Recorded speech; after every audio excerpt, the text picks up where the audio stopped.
बार्टी अंतर्गत पोलीस व मिलिटरी भरती पूर्व प्रशिक्षण जिल्हानिहाय विद्यार्थ्यांना देण्यात यावे. अनुसूचित जातीच्या लोकसंख्येप्रमाणात विद्यार्थी संख्या 5000 करावी. बघा ग्राफिक निर्मिती व पत्रकार परिषद. या ठिकाणी आम्ही पत्रकार परिषदेचे आयोजन केलेले आहे. तर विषय असा आहे की बार्टीद्वारे नुकतेच 15/12/2025 ला पोलीस भरती प्रशिक्षणाचा निकाल जाहीर करण्यात आला. त्या निकालामध्ये केवळ आणि केवळ 1500 विद्यार्थ्यांना त्या ठिकाणी त्यांची निवड करण्यात आली. मुळात सप्टेंबर 2025 ला पोलीस भरती पूर्व प्रशिक्षणाची जेव्हा जाहिरात निघाली तेव्हा 3000 विद्यार्थ्यांकरता हे प्रशिक्षण देण्यात येणार होते आणि जेव्हा निकाल लागला तेव्हा 1500 विद्यार्थी त्या ठिकाणी निर्णयात घेण्यात आले. आणि त्यात महत्वाची बाब म्हणजे अशी की या ठिकाणी विशेषकर पश्चिम महाराष्ट्रातून जास्तीत जास्त विद्यार्थी निवड करण्यात आलेले आहेत. या ठिकाणी विदर्भातून एक किंवा दोन असे जवळपास कमी अल्प प्रमाणात विद्यार्थी त्या ठिकाणी निवड झालेले आहेत. तर सांगायचं तात्पर्य असं आहे की ही प्रक्रिया जी आहे ही प्रक्रिया जिल्हा स्तरावर व्हायला पाहिजे होती. म्हणजे जिल्हानिहाय या ठिकाणी त्या प्रशिक्षणार्थीची संख्या देण्यात यायला पाहिजे होती.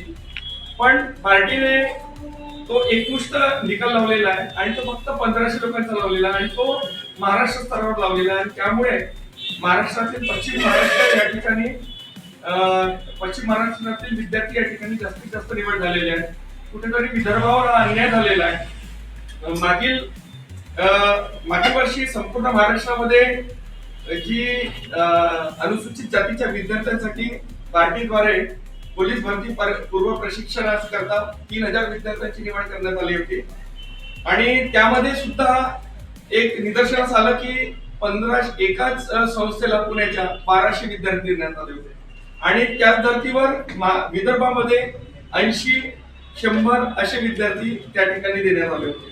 म्हणजे कुठेतरी विदर्भामध्ये या ठिकाणी विदर्भाला न्याय मिळत नाहीये.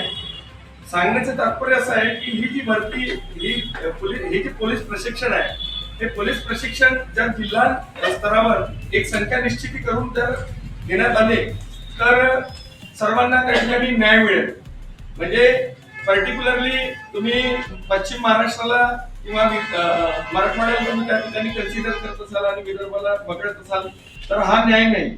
आणि या संदर्भात बऱ्याच विद्यार्थ्यांचे आम्हाला या ठिकाणी पत्र प्राप्त झालेले आहे की आम्ही या पोलीस भरती पूर्व प्रशिक्षणासाठी आम्ही बरीच तयारी केलेली होती आणि आमचा निकाल या ठिकाणी लागलेला नाही तरी सर आम्हाला या ठिकाणी वगळण्यात आलं असे आम्हाला वाटते. अशा संदर्भातले आम्हाला विद्यार्थ्यांचे तसेच संस्थांचे सुद्धा आम्हाला या ठिकाणी पत्र प्राप्त झालेले आहे. तर सांगायचं तात्पर्य असं आहे की ही जी प्रक्रिया आहे ही प्रक्रिया जिल्हा स्तरावर व्हावी आणि या प्रक्रियेमध्ये 1500 जी आता त्या ठिकाणी देण्यात आले आहे तर 1500 वरून 5000 विद्यार्थी या ठिकाणी निर्णयात घेण्यात यावे. त्याचं कारण असं आहे की मागील 2001 ते 2025 ला दरम्यान जो अनुसूचित जातीचा उपाययोजनेचा जो निधी आहे हा निधी जवळपास 32,500 कोटी हा व्यपगत करण्यात आला म्हणजे स्लॅब्स करण्यात आला, तो वळवण्यात आला.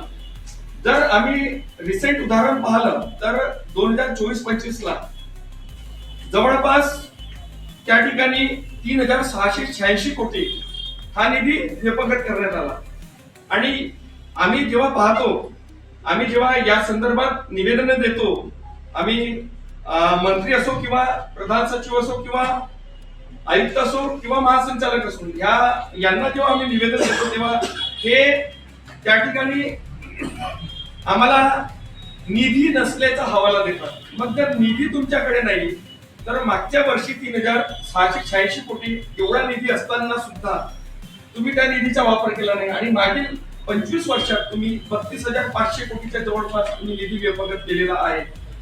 म्हणजे या ठिकाणी अनुसूचित जातीची जर आम्ही लोकसंख्या पाहिली जनगणनेनुसार 2011च्या तर ही 13.5 कोटीच्या महाराष्ट्रात 1.5 कोटी संख्या या ठिकाणी अनुसूचित जातीची आहे आणि 1.5 कोटी महाराष्ट्रामध्ये जर प्रशिक्षणाकरता तुम्ही तोकडी संख्या या ठिकाणी देत असाल तर तो एक प्रकारच्या अनुसूचित जातीच्या विद्यार्थ्यांवर प्रशिक्षणार्थ्यावर तो अन्याय आहे. याच धर्तीवर TRTI म्हणजे आदिवासी विद्यार्थ्यांकरता जी TRTI बनवण्यात आलेली आहे त्या TRTIच्या विद्यार्थ्यांना 18,000 त्या ठिकाणी प्रशिक्षणार्थींना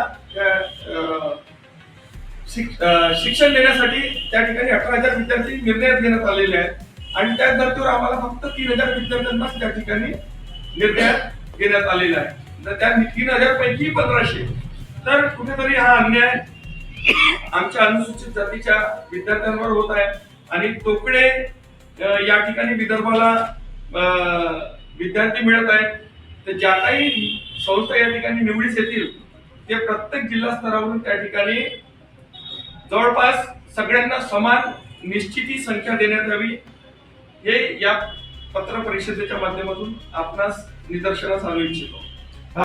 ज्यांचे सिलेक्शन झालेले आहे त्यांना एक कट ऑफ होता त्या कट ऑफच्या अनुषंगाने त्या ठिकाणी त्यांना निवड करण्यात आलेली आहे. पोलीस भरती आणि मिलिटरी प्रशिक्षणाची पूर्व परीक्षा असते जी पार्टी या ठिकाणी कंडक्ट करते. नेमकं असं म्हणायचं आहे की या ठिकाणी जे परीक्षा घेण्यात आली त्या ठिकाणी सर्वात जास्त जो निकाल लागलेला आहे तो पश्चिम महाराष्ट्र किंवा मराठवाड्यात त्या ठिकाणच्या विद्यार्थ्यांचा लागलेला आहे. या ठिकाणी विदर्भातील विद्यार्थी तोकड्या संख्येत पास झालेले 1-2 अशा दरम्यान पास झालेले त्याचे आपल्याकडे आहे इथे कागद. तर जर तुम्हाला या संदर्भात काही जास्त विचारणा करायची असेल तर तुम्ही महासंचालक यांना प्रत्यक्ष फोन करून सुद्धा तुम्ही या संदर्भात मला असं या ठिकाणी अनियमितता तर मी म्हणू शकणार नाही पण कुठेतरी ही जी प्रक्रिया आहे ही राबवताना प्रशासनाने त्या ठिकाणी सर्व जिल्हे निर्णय घ्यायला पाहिजे होते कारण प्रत्येक जिल्ह्यामध्ये हा अनुसूचित जातीचा विद्यार्थी आहे जो आपल्या रोजगारासाठी धडपड करताय. मग ते रोजगाराचे स्रोत जर पोलीस शिपाई किंवा मिलिटरी भरतीचं असेल तर त्या ठिकाणी मला असं वाटते की सगळ्यांना न्याय मिळाला पाहिजे आणि न्याय जर द्यायचा असेल तर त्यांनी जिल्हानिहाय संख्या निश्चित करूनच त्या ठिकाणी नाही. जाहिरातीमध्ये कुठेही ते ऍज सच मेन्शन केलं गेलेलं नाही. त्यामध्ये डायरेक्ट 3,000 विद्यार्थ्यांची भरती दाखवण्यात आलेली आहे. 3,000 पैकी केवळ आणि केवळ या ठिकाणी 1,500 विद्यार्थी. आमची मागणी अशी आहे की 5,000 विद्यार्थी या ठिकाणी संपूर्ण महाराष्ट्रातून जिल्हानिहाय संख्या निश्चिती करून निर्णय घेण्यात यावे आणि त्याचबरोबर जे विद्यार्थी आहेत त्यांचे कट ऑफ जिल्हानिहाय त्या ठिकाणी लावण्यात यावे.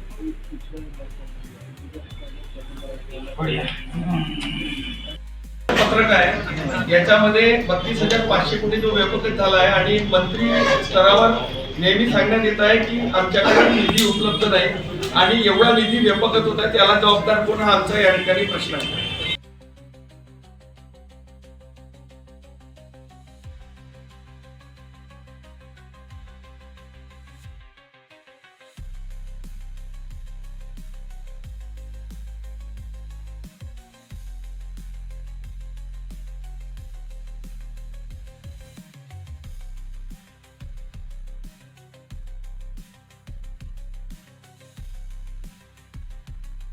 किती केले 3,686 कोटी व्यपकत केले. एवढा मोठा निधी आणि बार्टीचा जो बजेट आहे तो 350 कोटीचा आहे. 350 कोटीच्या बजेटमध्ये जर इथे 1,000 कोटी केला तर सगळ्यांना प्रशिक्षण मिळतं. हा पैसा तुम्ही लॅपसात केला ना शेवटी. हा पैसा जर प्रशिक्षणार्थीला लावला असता मला हे काय समजेल तुम्ही बजेटमध्ये प्रावधान करतात कशी. पत्र व्यवहार केला त्यांना सांगितलं की हे धोरण तुम्ही जे राबवलेलं आहे अत्यंत चुकीचं आहे. अशा पद्धतीने आम्ही हे केलेलं आहे.